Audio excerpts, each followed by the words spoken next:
आप सभी को नमस्कार अभ्यर्थियों, कैसे हैं? हम लोग यहाँ चर्चा करने वाले हैं भारतीय ज्ञान परंपरा इंडियन नॉलेज सिस्टम की। इससे पहले आप लोगों ने एक हमारा इंडियन नॉलेज सिस्टम का लेक्चर देख लिया होगा और हमारा मुख्य चैनल पर और इंडियन नॉलेज वाले सिस्टम पर यानी कि इंडियन नॉलेज सिस्टम का जो हमारा चैनल है और एक जो मुख्य चैनल है जीएन शास्त्री इंस्टीट्यूट, दोनों पर आप जुड़ जाइएगा। चूंकि इस पर भी वीडियो आएगा और उस पर भी आएगा, दोनों पर क्या रहेगा, दोनों पर वीडियो आएगा, लेकिन कुछ दिन बाद मुख्य चैनल पर फिर बंद हो जाएगा, इस पर ही ज्यादा आएगा।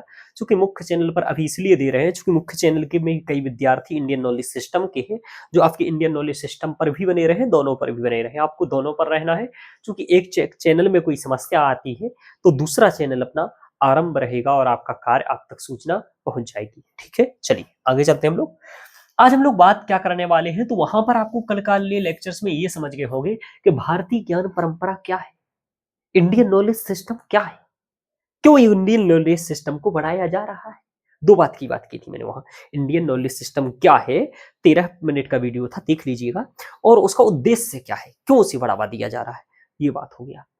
अब लेकिन यहाँ ये है, हम यहाँ पर बात करने वाले हैं यूजीसी नेट के दृष्टिकोण से। क्योंकि कुछ भी करें, हम लोगों का एक उद्देश्य आजीविका भी है। ठीक है, धर्म अर्थ काम मोक्ष। हम लोग ठीक है धर्म की चर्चा करेंगे, धर्म के लिए हम पढ़ेंगे, नैतिकता के ज्ञान के लिए पढ़ेंगे, लेकिन धर्म अर्थ के बिना जीवन कैसे चलेगा, समझ में आ रहा। सर्वे गुणाः कांचन सृंति, तो अर्थ यानी रोजगार भी चाहिए। धर्म अर्थ काम और मोक्ष, काम यानी कि इच्छा और मोक्ष, ये सब तभी मोक्ष मिलेगा आपको जब ये सब चीजें आप जान रहे होंगे। तो यहाँ अर्थ की बात है, तो आपको ये भी देखना है कि यूजीसी नेट के दृष्टिकोण से ये कैसे इंपोर्टेंट है और कैसे आप इसकी तैयारी कर सकते हैं। कुछ लोग करना चाह रहे होंगे, अभी तक चूंकि यूट्यूब पर जानकारी उपलब्ध नहीं थी इसलिए मैं इसके बारे में आपको जानकारी दे रहा हूँ। क्यों दे रहा हूँ, चूंकि मैं थोड़ा बहुत इसके संदर्भ में जानता हूँ। मेरा देखिए, आप संस्कृत से जीआरएफ है, इंडियन नॉलेज सिस्टम से मेरा नेट है, तो इंडियन नॉलेज सिस्टम और संस्कृत से मेरा जीआरएफ है। मेरी रिसर्च इंडियन नॉलेज सिस्टम और संस्कृत को लेकर के चल रही है, यानी कि इंडियन फिलोसफी और आईकेएस को लेकर के रिसर्च हमारा चल रहा है। तो इसी कारण मैं इस पर चाहता हूं कि चूंकि कंटेंट की अनुपलब्धता है, यह एक चुनौती है, चुनौतियों में मैं ये बात भी करूंगा, तो इसी कारण मैं आपको यहाँ पर ये ला रहा हूं कि जो कंटेंट उपलब्धता नहीं है वह आपको कंटेंट उपलब्धता हो सके और आप लोग भी यदि इसके ओर आगे बढ़ना चाहें तो बढ़ सके। इसी उद्देश्य से हमारा ये चैनल बनाया गया है और इसी उद्देश्य से ये सब चीजें आरंभ कर रहे हैं। चलिए हम लोग यहाँ देखेंगे कि सबसे पहली बात यह है कि पेपर दे कौन सकता है। सबसे बड़ी कंफ्यूजन ये है कि भारतीय ज्ञान परंपरा का फिर पेपर कौन दे सकता है, उसके लिए डिग्री क्या चाहिए होगी। तो ये दोनों एक जैसे ही क्वेश्चन हैं कि पेपर कौन दे सकता है और डिग्री कौन चाहिए। तो देखिए अभी तक क्या है कि इसके मामले में उदारता बरती गई है गवर्नमेंट के द्वारा, नेशनल पॉलिसी 2020 के द्वारा, है ना, यानी कि एनईपी 2020 के द्वारा ये उदारता बरती गई है कि इसकी तैयारी आप में से नेट जीआरएफ कोई भी दे सकता है। यानी कि आपकी एमए मास्टर डिग्री होनी चाहिए।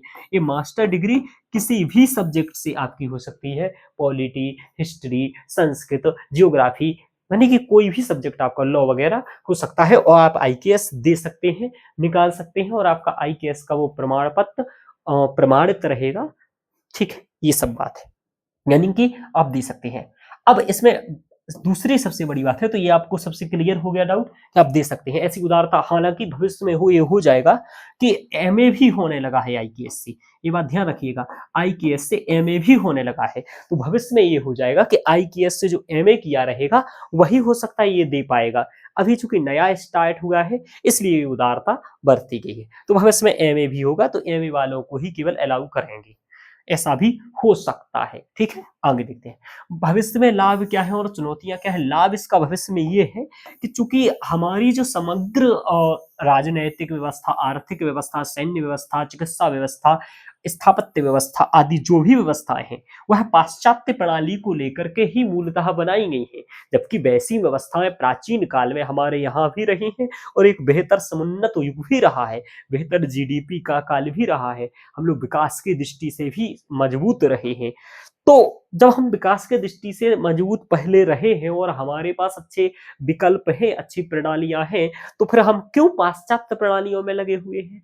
ये विचार की बात है। जैसे हमारे यहाँ चरक सुश्रुत जैसी प्रणालियाँ हैं, हमारे यहाँ सैन्य शास्त्र की बातें हैं, हमारे यहाँ लॉ इत्यादि के लिए याज्ञवल्क्य स्मृति जैसी बातें हैं, राजनीति और अर्थशास्त्र के लिए कौटिल्य अर्थशास्त्र आदि जैसे ग्रंथ हैं। इस प्रकार के बहुत सारा संस्कृत वाग्मय व्याप्त है।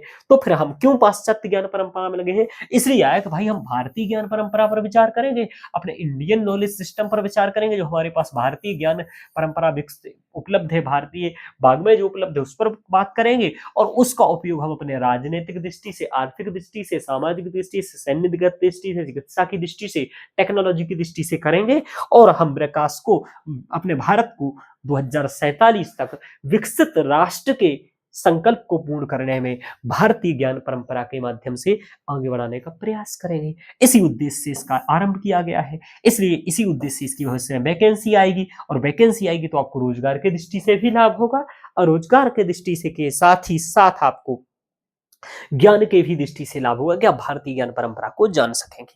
दूसरा, चुनौतियां क्या है इस सब्जेक्ट के साथ फिलहाल?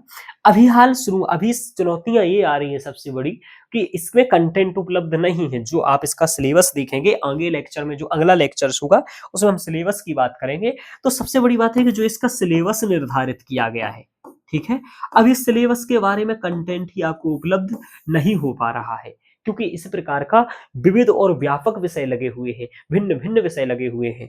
मैंने चूंकि बहुत सारा अध्ययन किया है, और बहुत सारा यानी कि मैं आपको देखूं तो मुझे लगता है कि 50 to 60% सिलेबस में संस्कृत डोमिनेंस है इधर पर।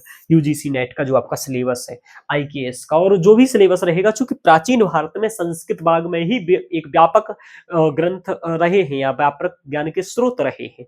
वहीं पर वेद, ब्राह्मण, आरण्यक, उपनिषद, 14 विद्याओं की चर्चा रही है। तो चूंकि यही ज्यादा है, और मैं संस्कृत का विद्यार्थी हूँ, संस्कृत का अध्ययन करने वाला हूँ, तो जैसे फर्स्ट और सेकंड यूनिट दर्शन ही आपको दिखेगी, दर्शन मेरा बहुत अच्छा है, आदि आदि। तो जितने पर मुझे अच्छा खासा नॉलेज है, और तो उसको हम आपको प्रदान करने का प्रयास करेंगे। जहां नॉलेज नहीं भी है वहां हम प्राप्त करेंगे नॉलेज, और हमें नहीं भी है तो हम किसी दूसरे विद्वान को यहाँ पर ला करके उससे भी प्रस्तुत करवा देंगे। प्रयास करेंगे मैं ही सरल भाषा में प्रस्तुत करने का प्रयास करूँ आपके लिए अधिकतर कंटेंट, और जो भी कुछ कम रहेगा तो मैं एक अन्य भी विद्वानों को यहाँ ला करके प्रस्तुत करवाने का प्रयास करूंगा। तो ठीक है, यही मैं बताने आया था। तो आपके क्वेश्चंस यहाँ हो गए होंगे। पेपर कौन दे सकता है? आप कोई भी दे सकते हो जिन्होंने एमए कर रखा है। डिग्री क्या चाहिए? एमए की डिग्री चाहिए। भविष्य में क्या लाभ है? तो नौकरी में भी लाभ है, और आपको ज्ञान की दृष्टि से भी लाभ है। चुनौतियां इसमें क्या है? कंटेंट आदि की थोड़ी सी चुनौती है, और एक और चुनौती है कंटेंट के साथ ही, अभी इसकी वैकेंसी बहुत कम दिखाई दे रही है, अभी वैकेंसी नहीं आ रही है, भविष्य में आएगी, तो वो भी थोड़ा सा समस्या है। ये इसमें चुनौतियां हैं। बाकी तो आपने को बता ही दिया मैंने पिछले लेक्चर में, इस लेक्चर में, कि इसका लाभ क्या है। तो आज के लेक्चर को हम इतना ही रखेंगे, क्योंकि इतना ही बताने आए थे। यदि आप लोग पसंद करते हैं, चैनल को सब्सक्राइब करते हैं, और आगे यदि मुझे लगता है कि आप लोग जिज्ञासा चाहते हैं, तो हम इसके सिलेबस के एक एक टॉपिक्स पर भी बात करेंगे, एक एक यूनिट के सिलेबस को भी यहाँ एक्सप्लेन करने का प्रयास करेंगे। तो आप लोग भी कुछ अपने तरीके से उसको कुछ कुछ कंटेंट एकत्रित करेंगे और अध्ययन भी कर पाएंगे। तो आज के लेक्चर में इतना ही। ओके मित्रों, धन्यवाद।